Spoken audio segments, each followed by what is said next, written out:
Magandang araw kaibigan! Tuloy po kayo sa Felicidad's Channel. Sa mga kwento ng buhay at pag-ibig na hinalukay sa natatagong baul ni Felicidad. Pero bago po tayo magpatuloy, huwag niyo pong kalilimutan na i-like ang video, i-subscribe ang channel, at i-click ang notification bell para lagi kayong updated sa mga parating pa na upload.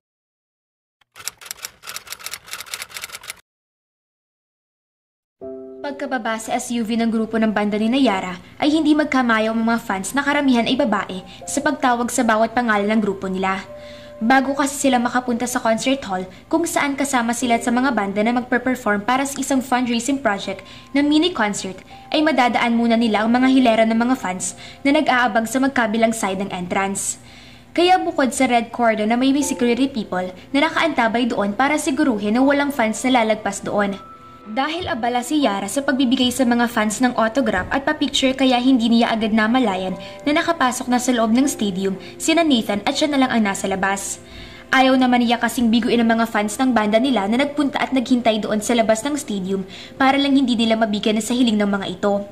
Pero wala na rin siyang nagawa nang alalayan na siya sa isang mga security para pumasok na rin sa loob.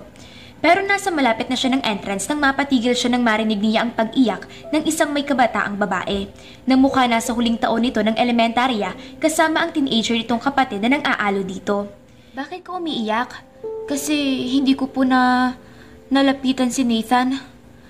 Fan na fan pa naman siya ni Nathan. Ganun ba? Ano bang pangalan mo? Lilac? Iyan ba ang papipirmahan mo kay Nathan? Opo.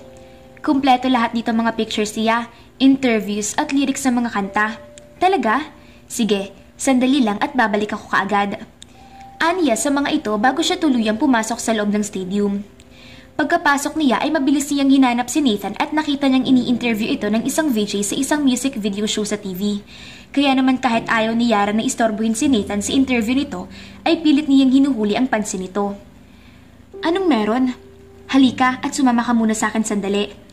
At nang ma-realize si Nathan na lalabas muli siya sa studio, ay pinagigilan siya nito. Teka, huwag mong sasabihin sa akin na lalabas ulit tayo dyan. May isa ka kasi sa fans mo na gustong-gusto kang mamit at magpapa-autograph sa'yo. Naiintindihan mo ba na oras na lumabas ulit ako dyan ay may isa akong pinermahan na autograph ay hindi pwedeng wala ng susunod at susunod pa. Pero isa lang naman at malapit lang siya dito sa entrance ng stadium, nakapwesto kaya hindi tayo lalayo masyado.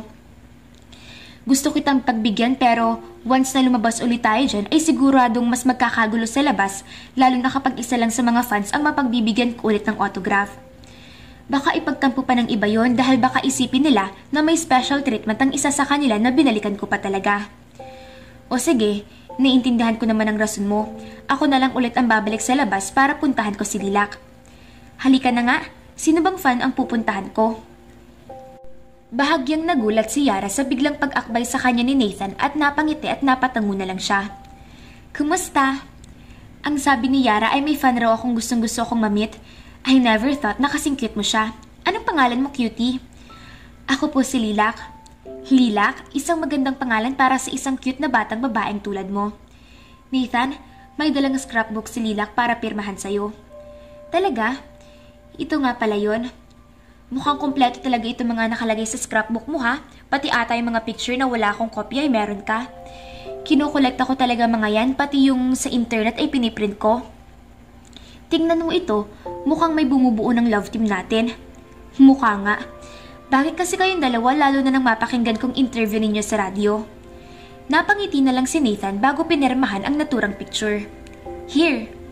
Maraming salamat Yara, ito ang pinaka-memorable na araw sa buhay ko. Hep! Gagawin pa natin mas memorable yan. Ani Nathan na tinanggal ang silver tag na necklace kung saan nakalagay ang pangalan ng banda nila at sa kabilang side naman ay naka-engrave ang pangalan at pirma ni Nathan doon. Ito ay para sa'yo. Salamat sa pagsuporta at paggusto sa aming banda. Ani Nathan ang dumiretso na ulit ito sa pagkakatayo. Bye! Paalam na rin ni Yara kay Lilac.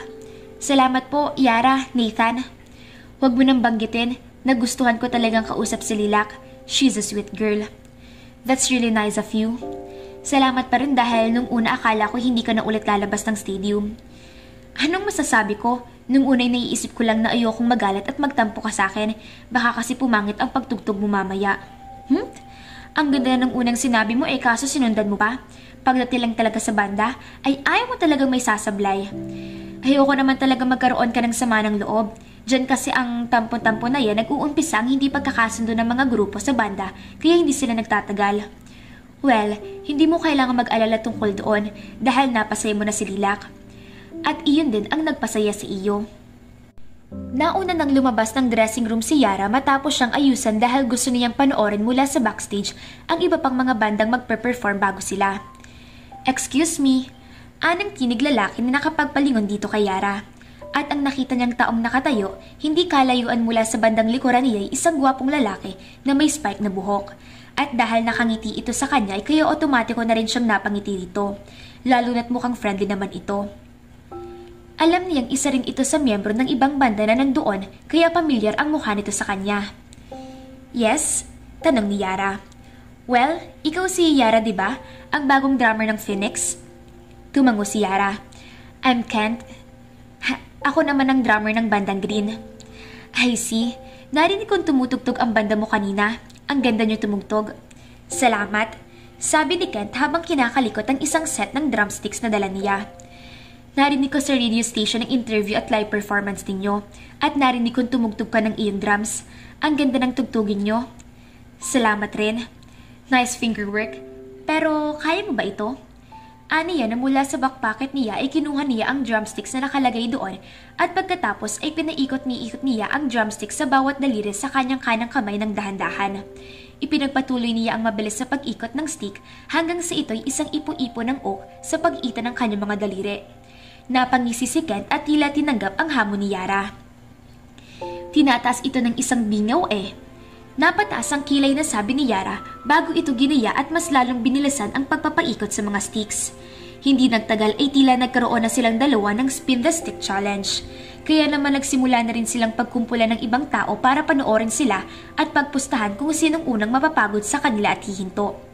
At dahil busy si Yara sa kanyang ginagawang pagpapaikot ng sticks na hawak niya, ay hindi na malaya na kahit sina Nathan ay nandoon na rin at pinapanood siya.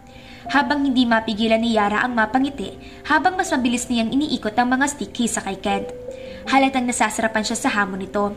Then out of the blue, Kent pulled a stunt and flicked his sticks in the air bago sinalumuli ang mga ito nang walang tigil sa pag-ikot. Ganun na lang ba? Sabi ni Yara habang umiikot habang hinahagis ang mga sticks sa hangin habang sinasalo ang isa sa mga harap at ang isa sa likod niya bago siya gumalaw sa isang sayaw. Patuloy niyang iniikot ang mga patpat sa kanyang mga kapay. Tila ba sinasabayan niya ang tugtog na naririnig nila mula sa stage. Kaya naman biglang napatigil si Kent at napatitig na lang sa kanya. Habang ang iba nilang audience ay nagsisipulan at ang iba naman ay nangihiyawan dahil sa pagkapanalo sa pustahan.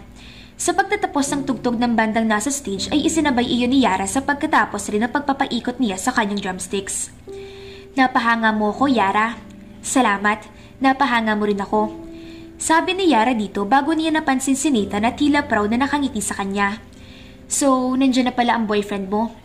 Tila may panghihinayang sa tono na sabi ni Kent. Swerteng nila lang. Hindi na lang itinama ni Yara ang maling paniniwala nito dahil hindi naman siya obligadong magpaliwanag pa rito. Isa pa, oras na magpaliwanag siya ay baka ma-encourage pa niya ito na magpa-cute sa kanya kung ang sa totoo naman ay si Nathan ang gusto niya. Kung magpapaliwanag din siya ay baka sabihin pa ni Kent na nagpapalusot lang siya tulad ng ibang taong mahilig mag-deny sa showbiz. Kaya isipin na lang nito ang gusto nitong isipin. Nang magpaalam siya kay Kent at lapitan ng mga kabanda niya ay hindi mapagilan ni Mork ang mapahanga sa kanya. Inay kahanga-hanga, Yara honey. Ani Mork. Oo nga. Salamat guys. At saan mo naman natutunan ang kahanga-hangang talento na paikot ang inyong mga drumsticks at sumayaw ng sabay? Nasa ballet class ako at dati ding gymnast noong bata pa. Napatango-tango si Nathan. Napakatalentad mo, Yara. Bakit hindi mo ipinagpatuloy ang isa sa mga iyon bilang propesyon? Nagbago na ng gusto Tahimik na sagot nito. At hindi maiwasan ni Nathan na makita ang bahagyang kalungkutan na nagdaan sa mga mata ni Yara. Akmang magtatanong pa ito tungkol doon, ngunit tinawag na ang banda nila para maghanda dahil hindi sila na ang susunod na tutugtog sa stage. mga ka-Felicidad. Mukhang ang dami-dami natutuklasan ng bawat isa sa kanilang mga ugali at pagkatao. Baka dagdag kaya ito para magkagustuhan sina Yara at Nathan? Abangan!